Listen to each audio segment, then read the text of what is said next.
शांति की शक्ति से शांति जग में लानी है। ओम शांति।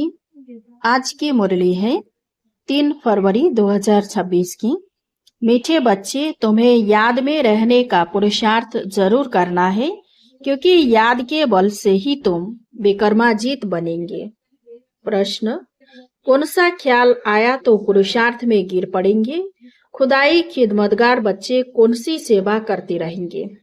उत्तर: कई बच्चे समझते हैं अभी टाइम पड़ा है, पीछे पुरुषार्थ कर लेंगे, परंतु मौत का नियम थोड़े ही है, कल कल करते मर जाएंगे, इसलिए ऐसे मत समझो। बहुत वर्ष पड़े हैं, पिछाड़ी में गैलप कर लेंगे। यह ख्याल और ही गिरा देगा। जितना हो सके याद में रहने का पुरुषार्थ कर श्रीमत पर अपना कल्याण करते रहो। रूहानी खिदमतगार बच्चे रूहों को सल्वेज करने, पतितों को पावन बनाने की सेवा करते रहेंगे। गीत है ओम नमः शिवाय। ओम शांति। यह तो बच्चों को समझाया गया है, निराकार बाप साकार बिगर कोई भी कर्म नहीं कर सकते हैं, पार्ट बजा नहीं सकते। रूहानी बाप आकर ब्रह्मा द्वारा रूहानी बच्चों को समझाते हैं। योग बल से ही बच्चों को शतोप्रधान बनना है, फिर शतोप्रधान विश्व का मालिक बनना है।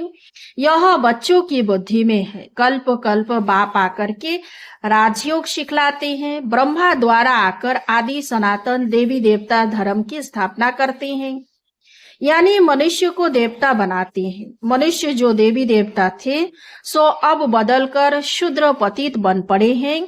भारत जब पारसपुरी था तो पवित्रता, सुख, शांति सब थी। यह 5000 वर्ष की बात है। एक्यूरेट हिसाब किताब बाप बैठ समझाते हैं। उनसे उच्च तो कोई है ही नहीं। सृष्टि व झाड़ जिसको कल्प वृक्ष कहते हैं, उसके आदि मध्य अंत का राज बाप ही बता सकते हैं। भारत का जो देवी देवता धर्म था वह अब प्राय लोप हो गया है। देवी देवता धर्म तो अभी रहा नहीं है। देवताओं के चित्र जरूर हैं, यह तो भारतवासी जानते हैं। सतयुग में लक्ष्मी नारायण का राज्य था। भल शास्त्रों में यह भूल कर दी है जो श्री कृष्ण को द्वापर में ले गए हैं। बाप ही आकर भूले हुए को पूरा रास्ता बताते हैं। रास्ता बतलाने वाला आता है तो सब आत्माएं मुक्तिधाम में चली जाती है। इसलिए उनको कहा जाता है सर्व का सद्गति दाता। रचता एक ही होता है, एक ही सृष्टि है।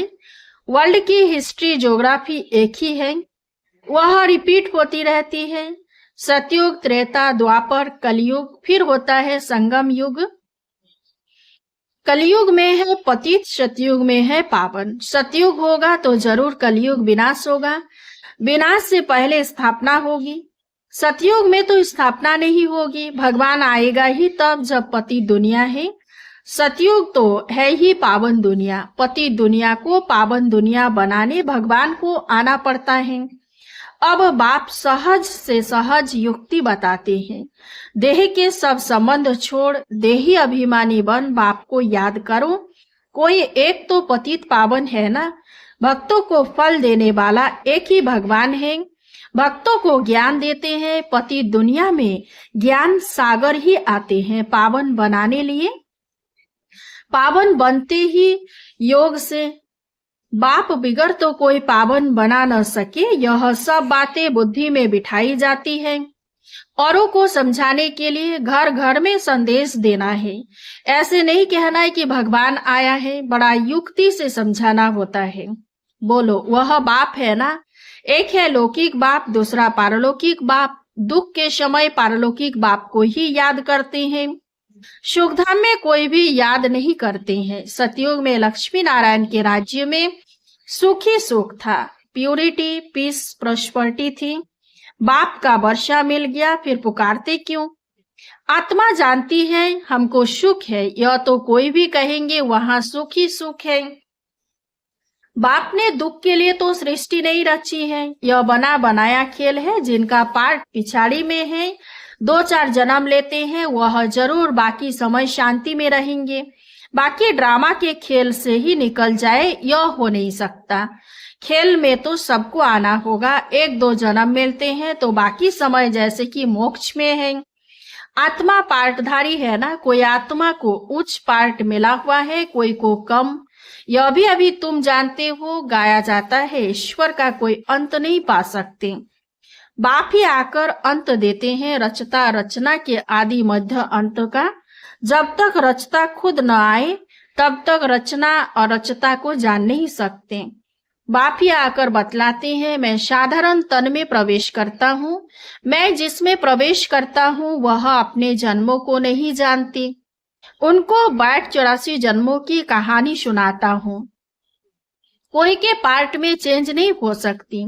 यह बना बनाया खेल है, यह भी किसी की बुद्धि में नहीं बैठता है। बुद्धि में तब बैठे जब पवित्र होकर समझे। अच्छी रीति समझने के लिए ही 7 रोज भट्टी है।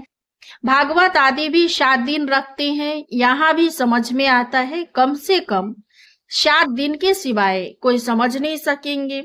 कोई तो अच्छा समझ लेते हैं, कोई तो 7 रोज समझ कर के भी कुछ नहीं समझते। बुद्धि में बैठा नहीं कह देते हैं हम तो 7 रोज आया, हमारे बुद्धि में कुछ बैठता नहीं। उच्च पद पाना नहीं होगा तो बुद्धि में बैठेगा नहीं। अच्छा, फिर भी उनका कल्याण तो हुआ ना। प्रजा तो ऐसे ही बनती है, बाकी राज्य भाग्य लेना उसमें तो गुप्त मेहनत है। बाप को याद करने से ही बेकर्म विनाश होते हैं। अब करो ना करो, परंतु बाप का डायरेक्शन यह है, प्यारी वस्तु को तो याद किया जाता है ना। भक्ति मार्ग में भी गाते हैं, हे पतित पावन आओ, अब वह मिला है, कहते हैं मुझे याद करो, तो कट उतर जाएगी। बादशाही सहज थोड़े ही मिल सकती, कुछ तो मेहनत होगी ना। याद में ही मेहनत है, मुख्य है ही याद की यात्रा। बहुत याद करने वाले कर्मातीत अवस्था को पा लेते हैं। पूरा याद न करने से विकर्म विनाश नहीं होंगे। योग बल से ही विकर्म जीत बनना है। आगे भी योग बल से ही विकर्मों को जीता है। लक्ष्मी नारायण इतने पवित्र कैसे बने, जबकि कलयुग अंत में कोई भी पवित्र नहीं है। इसमें तो शाप है। यह गीता के ज्ञान का एपिसोड रिपीट हो रहा है। शिव भगवान उवाच, भूले तो होती रहती है ना, बाप ही आकर अभूल बनाते हैं। भारत के जो भी शास्त्र हैं वो सब है भक्ति मार्ग के। बाप कहते हैं, मैंने जो कहा था वह किसी को भी पता नहीं है। जिन्हों को कहा था उन्होंने पद पाया। 21 जन्मों की प्रारब्ध पाई, फिर ज्ञान प्राय लोप हो जाता है। तुम ही चक्र लगाकर आए हो, कल पहले जिन्होंने सुना है वही आएंगे। अभी तुम जानते हो हम सैपलिंग लगा रहे हैं मनुष्य को देवता बनाने का। यह है देवी झाड़ का सैपलिंग। वो लोग फिर उन झाड़ों का सैपलिंग बहुत लगाते रहते हैं। बाप आकर कंट्रास्ट बताते हैं। बाप देवी फूलों का सैपलिंग लगाते हैं, वे तो जंगल का सैपलिंग लगाते रहते हैं। तुम दिखाते भी हो कौरव क्या करते भाई, पांडव क्या करत भाई। उनके क्या प्लान है और तुम्हारी क्या प्लान्स हैं। वो अपना प्लान बनाते हैं कि दुनिया बढ़े नहीं, फैमिली प्लानिंग करे जो मनुष्य जास्ती न बढ़े, उसके लिए मेहनत करते रहते हैं। बाप तो बहुत अच्छी बात बतलाते हैं, अनेक धर्म विनाश हो जाएंगे और एक ही देवी देवता धर्म की फैमिली स्थापना करते हैं। सतयुग में एक ही आदि सनातन देवी देवता धर्म की फैमिली थी और इतनी फैमिलीज थी नहीं। भारत में कितनी फैमिली हैं? Gujarati family, Maharashtrian family. वास्तव में भारतवासियों की एक फैमिली होनी चाहिए। बहुत फैमिलीज होंगी तो जरूर आपस में खिटपिट ही रहेगी, फिर सिविल वार हो जाती है। फैमिली में भी सिविल वार हो जाती है। जैसे क्रिश्चियन की अपनी फैमिली है, उन्हों की भी आपस में लगती है। आपस में 2 भाई नहीं मिलते, पानी भी बांटा जाता है। सिख धर्म वाले समझेंगे हम अपने सिख धर्म वालों को जास्ती सुख दे, रग जाती तो माथा मारते रहते हैं। जब अंत होती है तो फिर सिविल वार आदि सब आ जाती है, आपस में लड़ने लग पड़ते हैं। विनाश तो होना ही है। बॉम्ब्स ढेर बनाते रहते हैं। बड़ी लड़ाई जब लगी थी जिसमें 2 बॉम्ब्स छिड़े थे, अभी तो ढेर बनाए हैं। समझ की बात है ना, तुमको समझाना है। यह लड़ाई वही महाभारत की है। बड़े बड़े लोग जो भी है कहते हैं अगर इस लड़ाई को बंद नहीं किया तो सारी दुनिया को आग लग जाएगी।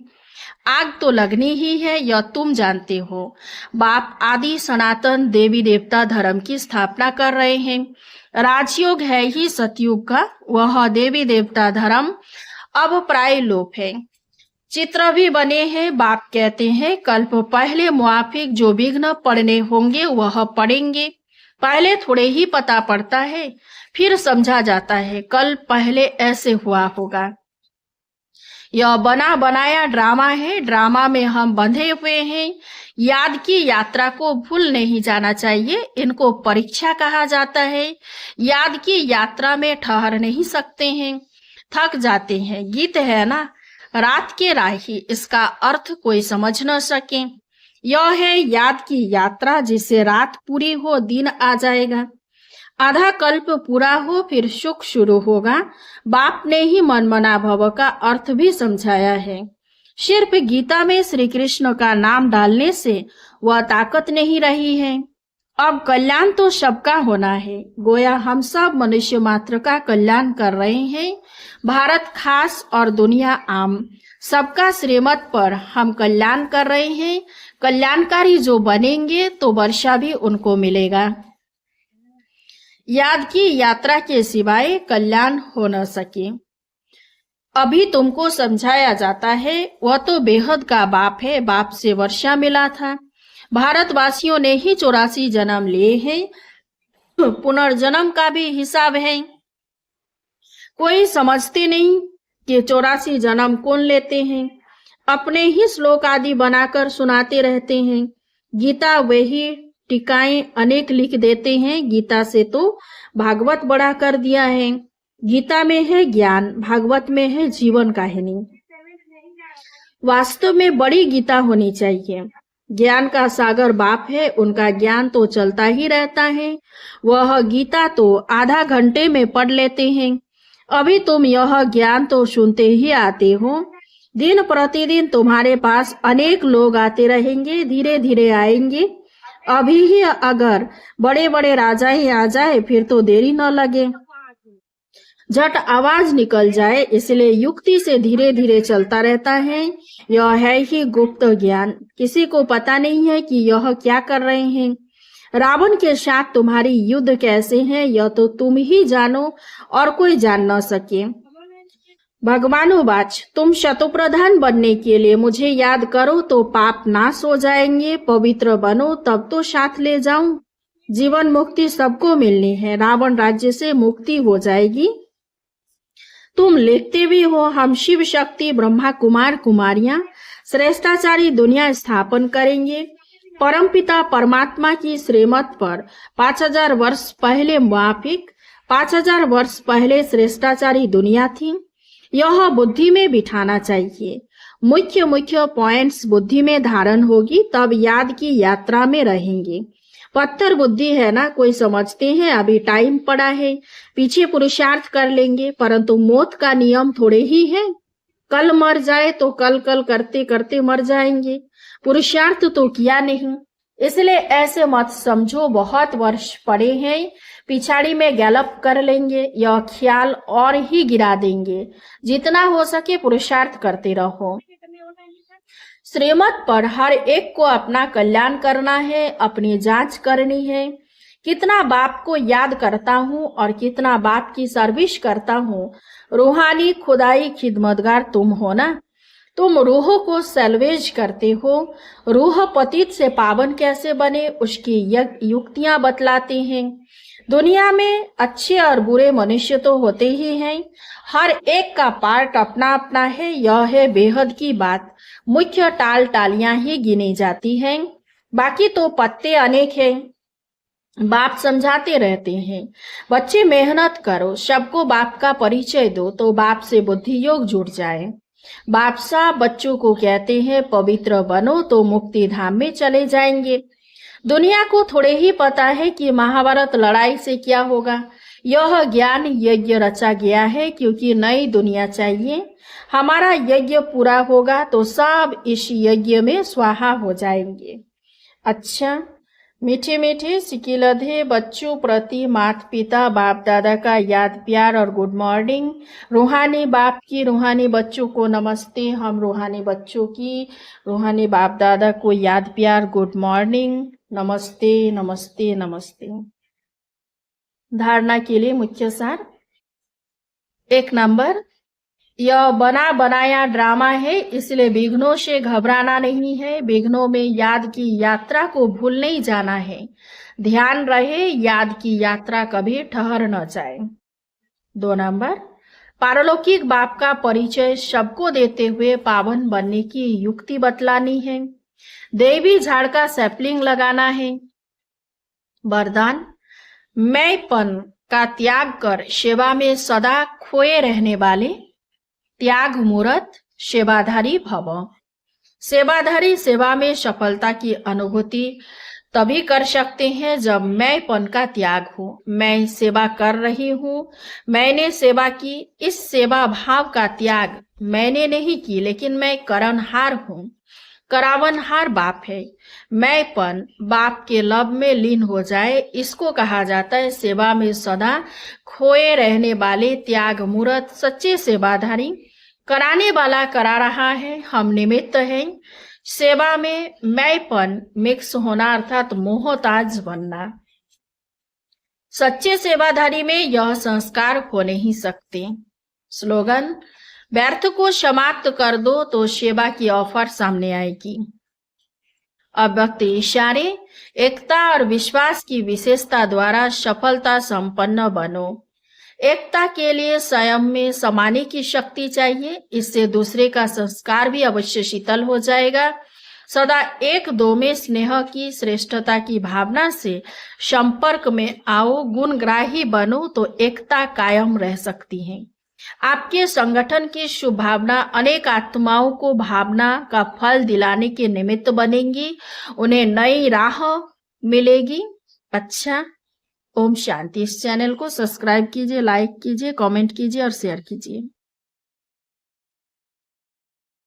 शांति की शक्ति से शांति जग में